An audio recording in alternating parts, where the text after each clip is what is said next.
يا العريس اللي وصوفه مثالية.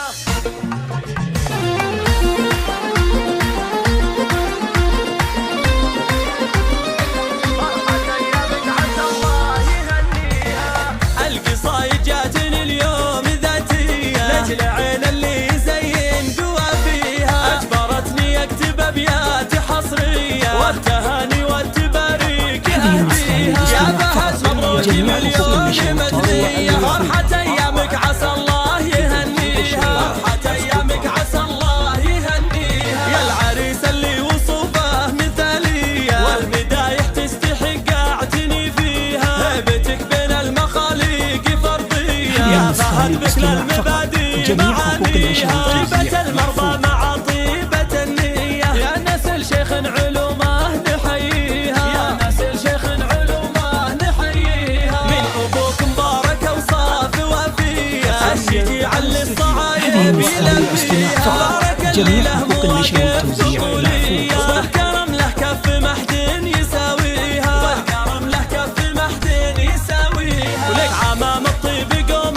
سنافية، حيرة العرجان يا حي طرية، والقوال العزوة بساعة الهية، المعتقة الأمجاد أهليها. يا فهد جعل الحياة دوم مكسية، بالسعادة والفرح دوم يرويها، بالسعادة والفرح دوم يرويها.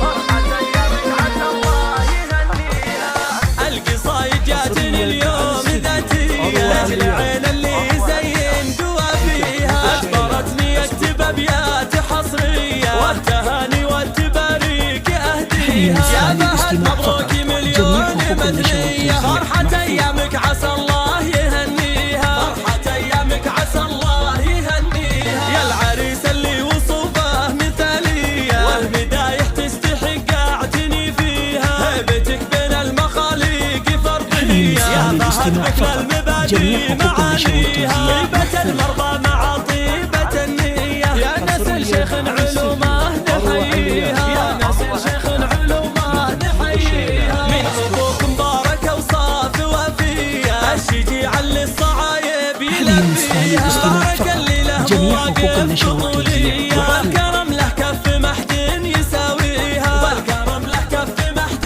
يساويها. ولك عمام الطيب قوم سنافية، سيرة العرجان يا حي طرية، والخوال